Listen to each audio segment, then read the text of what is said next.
So let me start by explaining the Black Hawk martial arts system. Black Hawk martial arts is the system of teaching martial arts that I developed and that I use. Now I'm quick to say I've not developed my own martial art. They've been doing sidekicks for thousands of years. But what I've developed is a system of teaching martial arts based on movement. In the Black Hawk martial arts, we have a phase system. A phase one is one motion done at one time. It can be a line or it can be a circle. That would be a phase one.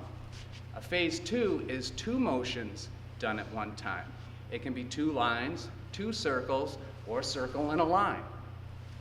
A phase three is when lines and circles are strung together in a continuous flow that never needs to stop.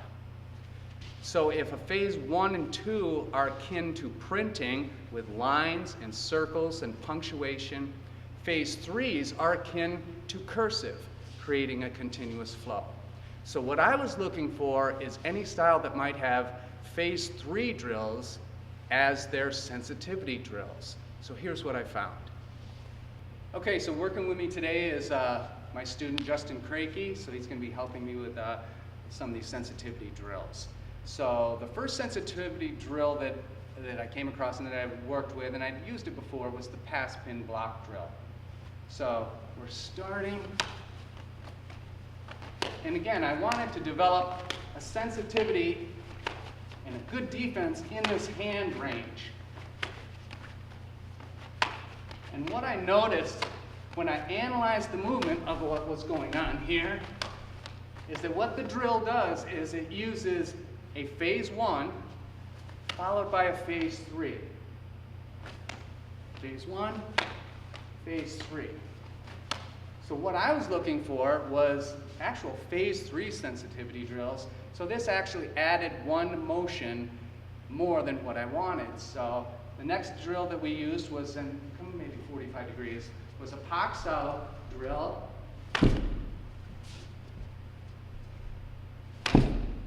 And what the Pak Sao drill is a phase two. One beat, two simultaneous motions. So if the pass pin block drill was adding motion, this was actually not enough motion for what I was looking for. So what I did is I developed phase three drills. So Justin, if you come back over here. In order for these to be really useful, they have to be universal.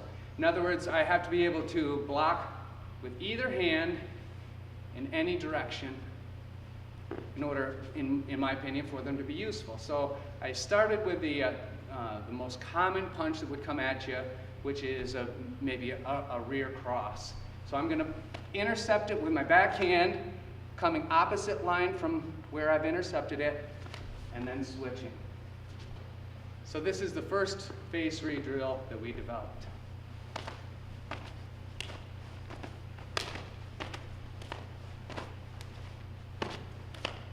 And I'm using a hooking punch coming in. So it's fairly easy to learn and fairly easy to defend against. So what I did next was realize if this punch comes in, what I probably would do is come straight in here. A little bit harder for the defender to defend against, so this would be basically the first incarnation of that same drill. So I'm coming in here, and he'll follow through. This is the second phase three drill.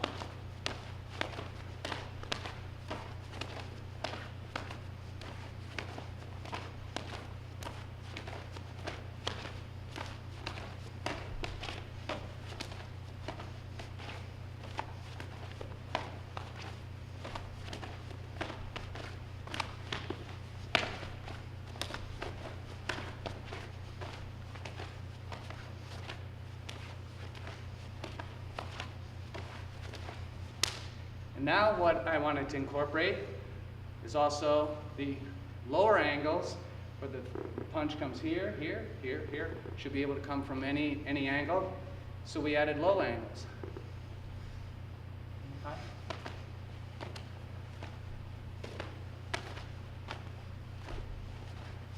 Now we're coming at any angle.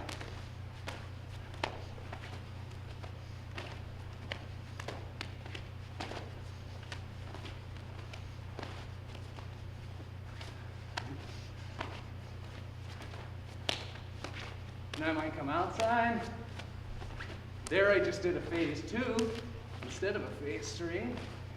Because in order for these to be effective, I should be able to insert anything else into them, phase 2s or phase 3s. So if I come here, here's a phase 2, and if the phase 3 is done right, he should be able to flow right through it. Now normally, I will block with the hand that is left chambered after I strike. So if I strike here, this hand is ready to block. But I don't have to. I can choose to block with this one and a phase 2, and see he's chambered, already ready for it.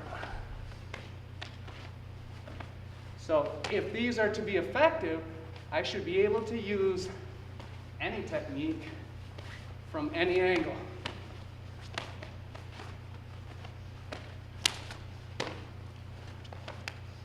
And sometimes we get a little tangled up.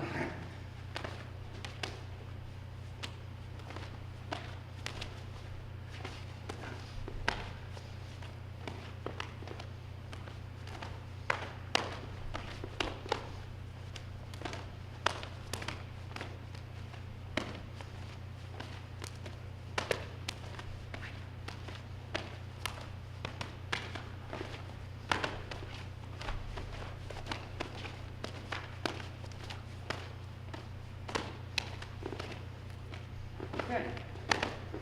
The next thing I wanted to add in a natural progression is to start doing some self-defense, some joint locking out of this. So if I'm coming in with this, after striking and opening the door, I might choose to go into a wrist lock. Or if I do this phase 3 drill, come in with a wrist lock here. If I'm out here, striking here, I may go in with a wrist lock there. Go ahead, we'll just keep it kind of slow. So if I'm here and I struck, I might follow through going into a joint lock from there. From here, compounding it.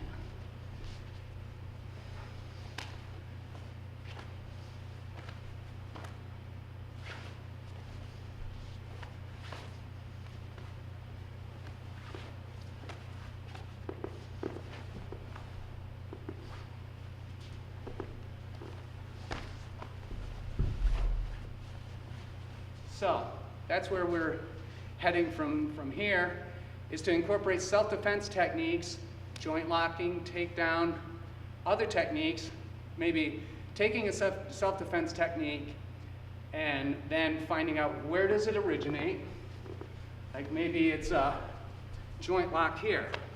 Where that would originate from this strike. So in the phase 3 drill, for practice, maybe when I come in with this defense, I'll follow right through with this joint lock. So that all these self-defense drills are born out of sensitivity and born out of spontaneity.